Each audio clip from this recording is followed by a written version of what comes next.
How can you translate words into expressions? Think about this question during the lesson.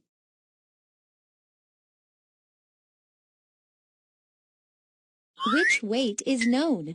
The weight of the jar or the weight of the mixed nuts? The weight of the jar is known.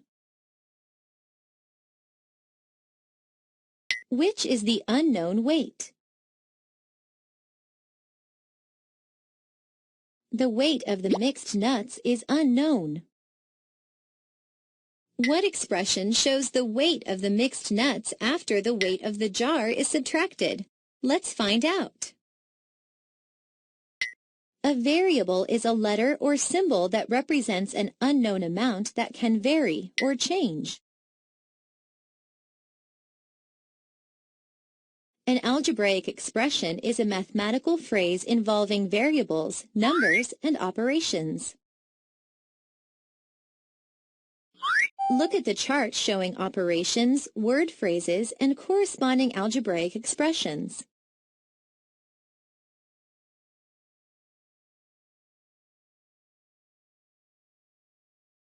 For addition, a number plus 4, or a number added to 4, is described by the algebraic expression w plus 4. For subtraction, a number minus 4, or a number less 4, is described by the algebraic expression w minus 4. For multiplication, 4 times a number is described by the algebraic expression 4 times w, or 4w.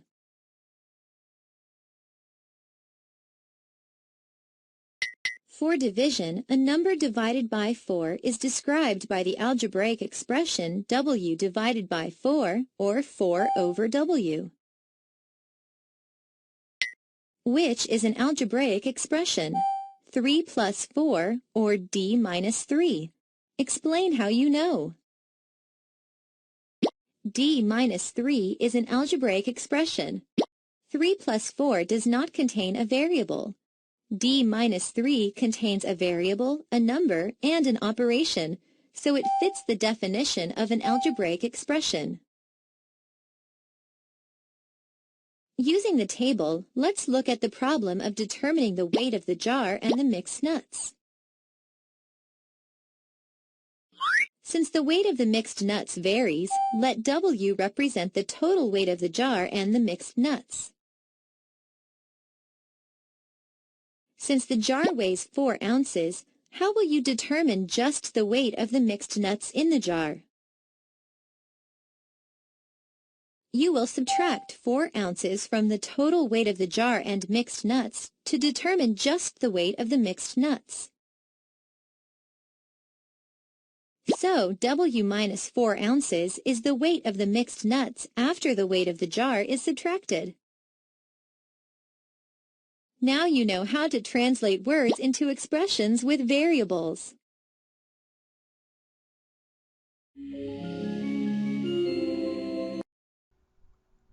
Howdy ho! Today we're going to talk about Unit 5. We're going to start a whole new unit, and we're going to talk about Lesson 1, which is variables and expressions. Now, this unit is absolutely really easy. The biggest thing that throws you guys off is because in this unit, we're using letters with numbers. And I can't tell you how many times I hear, whoa, wait a minute. We're doing math. We use numbers in math. Letters are for reading. Well, that's kind of true, but now we're doing Big Bad 5th grade math, and Big Bad 5th grade math includes learning some basic algebra concepts, and among those algebra concepts are variables. Now, a variable is nothing more, it's very simple, than a letter than we use to represent an unknown number. You guys are already familiar with representing unknown numbers. We use blanks. So in kindergarten, first grade, second grade, third grade, even fourth grade, we usually just say blank. So I might say 3 plus blank equals 5. Well, a variable is no different than this. Instead of saying blank, we just put in a letter, any letter, R, T, X, S, Doesn't make a difference. But instead of saying blank, we use a letter. Just sounds a little bit more fancy and a little bit more formal, and because blank can kind of get annoying. 3 times blank equals 12. Well, instead of saying blank all the time, blank, blank, blankety blank, I can just use a letter. So instead of saying 20 divided by blank equals 5, I would say 20 divided by R equals 5. So a variable is nothing more than a letter that represents an unknown number. It's exactly the same as using the word blank, but instead of using the word blank, we substitute a letter in there. This way I don't have a bunch of squares on the screen. I don't have a bunch of little lines. It makes it a little bit easier to understand. So I can't say it enough. A variable is a letter that represents an unknown number. I don't know exactly what the number is. I may be solving it, I may be figuring it out, but I don't exactly know what that number is. So instead of saying blank, I just use a letter. So it's the letter that represents an unknown number. It's really easy. I may say 12 minus t equals 3. I don't know what t is, I have to solve for it. So 12 minus something, 12 minus blank equals 3. Instead of saying blank, because I'm sick of saying blank, I use the letter T. I may say 7 plus some number, I'll use the letter R, equals 15. So I don't know what R is, so instead of saying blank, I just put a letter in there. 7 plus R equals 15. R is an unknown number, T is an unknown number. That's why I use letters. If I'm dividing, I may say a letter, some number, so I might say S divided by 5 equals 4. So I have to figure out what S is. Some number that when I divide it by 5, I get 4. So these letters simply represent unknown numbers. All you're going to do, instead of using blank, we're going to use a letter. That's really the only difference. So I don't want you to look at these letters and get all nervous and freak out.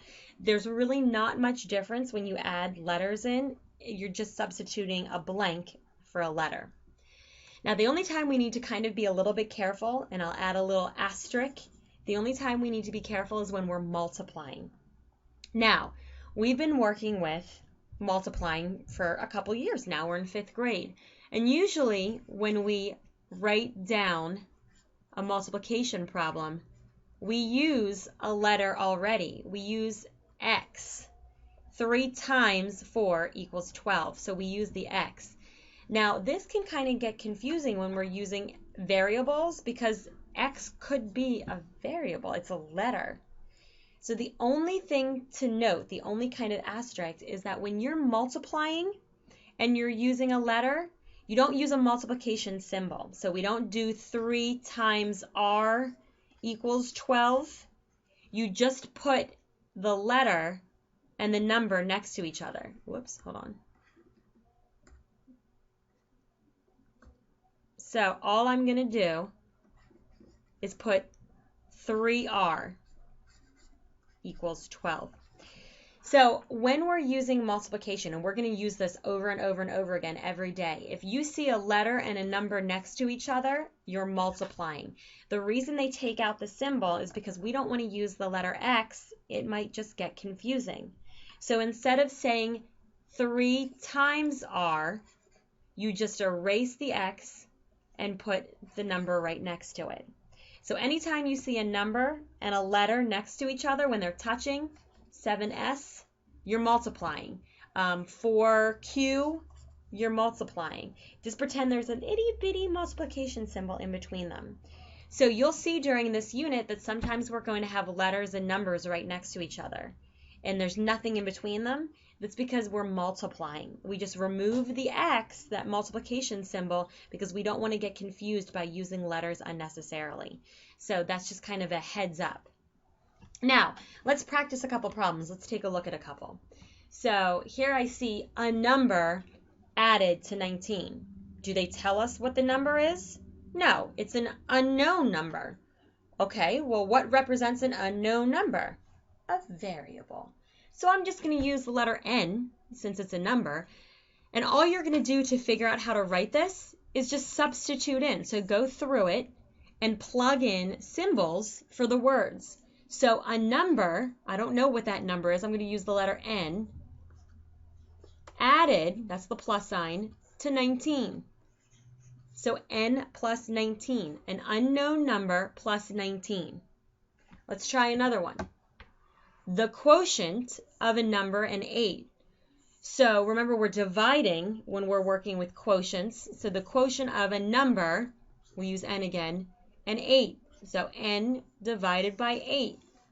The quotient of N divided by 8. So just go ahead and substitute the words for symbols. Let's try this one. See if you can do it. 4 less than a number. 4 less than a number. Go ahead and see if you can figure out how to say that as an algebraic expression. Hit pause, substitute your numbers and your symbols in for your words, and then hit play and see if you get it right. All right, let's see if we can do this. So 4 less is us subtracting, then a number, N. 4 minus N. 4 less than a number. Super easy. I'm just 4 less minus sign than a number. I don't know what the number is, so I'm going to use a letter. 4 minus N. So variables are actually super easy. You just, instead of using the word blank, you use a letter. Let's try a last one. Now remember, product means we're multiplying. So remember that when you multiply, you can't use a multiplication symbol because it's the letter X. So when I'm multiplying, I'm just putting my number and my letter next to each other. They're going to touch, they're going to hug. That's how I represent a multiplication problem. So the product of 9 and a number. So 9 times a number, we'll use the letter N. So 9N. 9 times a number. This is really, really easy. Go ahead and try some of your follow-up problems on your own. But like I said, don't get stressed out when you see a letter represented in math. It just represents an unknown number. Great job today, guys. Go ahead and try your follow-up problems, and I'll see you for our lessons.